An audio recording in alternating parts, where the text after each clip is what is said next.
राजधानी हमेशा सुर्खियों में रहती है। क्या रैप का मामला देख लिया जाए, चाहे हत्या का मामला देखा जाए, देखा गया दिल्ली राजधानी के अंदर रोनी का 20 सेक्टर के अंदर एक रोहित नाम के व्यक्ति को चाकू घोंप कर मौत के घाट उतार दिया गया। उसी दौरान में पीड़ित के घर वाले दिल्ली के जंतर मंतर पर अपनी आवाज़ उठाने आए और हमेशा का मामला आ रहा है रोनी सेक्टर 20 का, और कहीं ना कहीं जो दिल्ली पुलिस जो हमेशा नाकाम नजर आ रही है, वहीं कुछ पीड़ित के घर वाले आज मजबूरन दिल्ली के जंतर मंतर पे अपनी आवाज़ उठाने के लिए आए हैं। वो आवाज़ जो सुनते हैं, एक दर्द भरी कहानी उनकी जो माता जी है उनसे बात करेंगे। रोहित की माता जी है जो कहीं ना कहीं उनको रोनी के थाने में भी गए, लगातार पुलिस अधिकारी से बात हो रही थी, उनको इंसाफ नहीं मिला, उनको मजबूरन आके यहाँ दिल्ली के जंतर मंतर पे आके उनको आवाज़ उठानी पड़ी। माता जी नमस्कार, आपका नाम? केशव देवी। केशव देवी। केशव जी, जो आज जो घटना हुई आप बच्चे के साथ, आपके क्या कारण था, क्या हुआ इसके साथ? अंकित लड़के ने बुलाया था, वो फोन करके, उसको फोन करके बुलाया, क्या नाम है, जल्दी से जल्दी आ जा, जितना भी है जल्दी से जल्दी आ जा, फोन करके उसने बुलाया।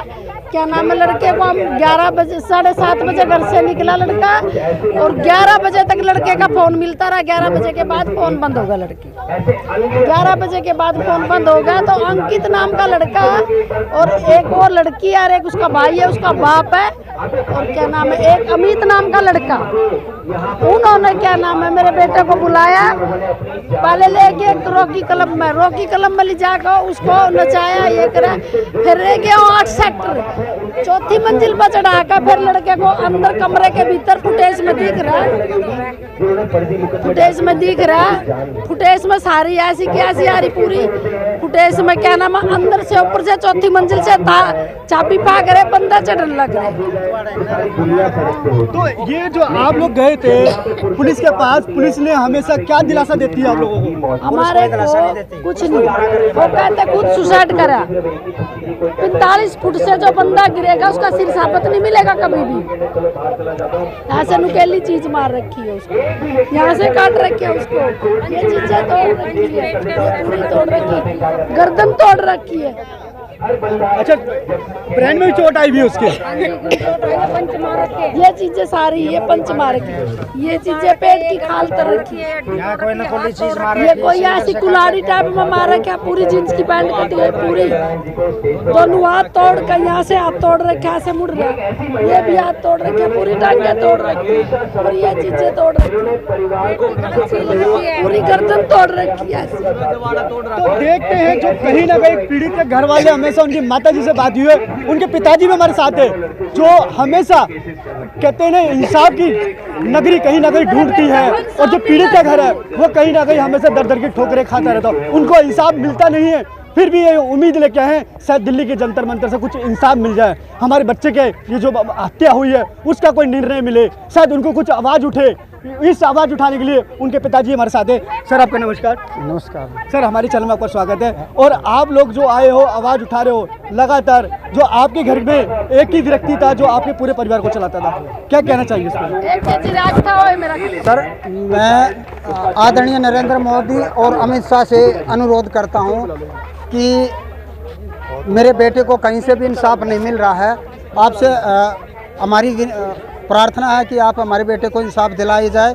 और ये सेक्टर 8 में मेरे बेटे का मर्डर कर दिया गया, और सेक्टर 7 का रोहिणी नॉर्थ वेस्ट का पुलिस स्टेशन लगता है, वहाँ से पुलिस की हमारे को कोई सपोर्ट नहीं मिल रही है, और उसके अलावा हमारे को धमकियाँ पे धमकियाँ आ रही हैं, और धमकियाँ आ रही हैं, और वहाँ से धमकियों के बावजूद कहते हैं हमने कोर्ट में जब हमारे को कोई सपोर्ट नहीं मिला तो हम कोर्ट में पेश हुए, जहां से हमारे को पहले दिन से मजिस्ट्रेट द्वारा भी सपोर्ट नहीं दिया गया।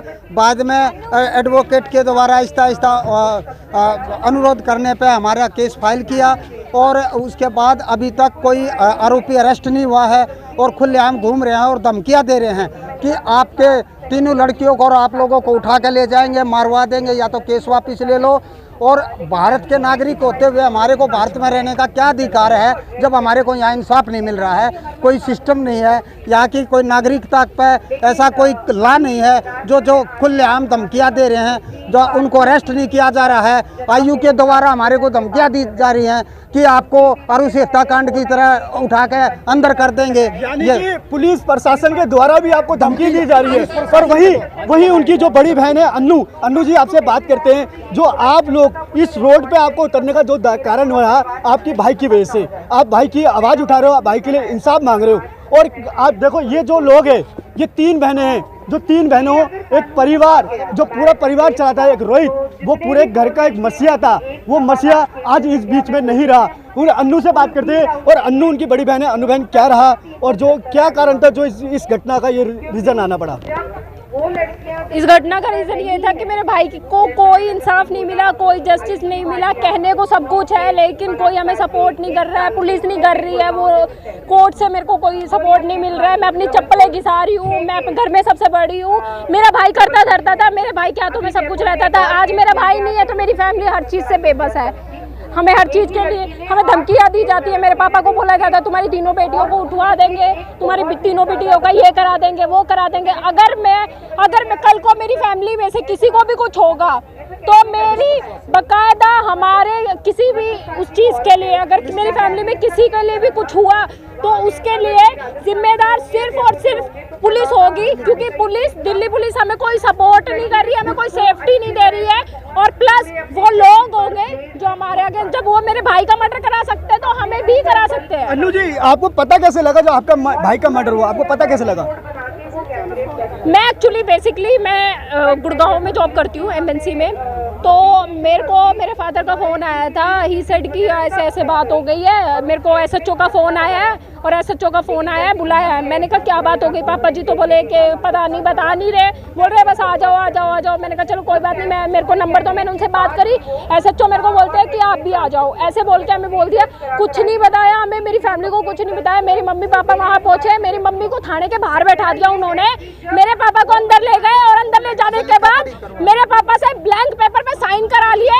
उन्होंने ये नहीं बताया मेरे पापा को कि तुम्हारे बेटे के साथ ये हादसा हुआ है। बहुत देर बाद जाके वो हुआ और मेरे भाई की डेड बॉडी को 3 दिन तक मोर्चरी में रखा। 2 दिन मेरा भाई वहीं पड़ा रहा लोकेशन पे, लेकिन पुलिस ने कुछ नहीं किया। इतने दिनों तक अगर किसी की बॉडी इतने वैसे लोकल, वो कोई ऐसा एरिया भी नहीं था जहाँ पे सुन सपाट हो।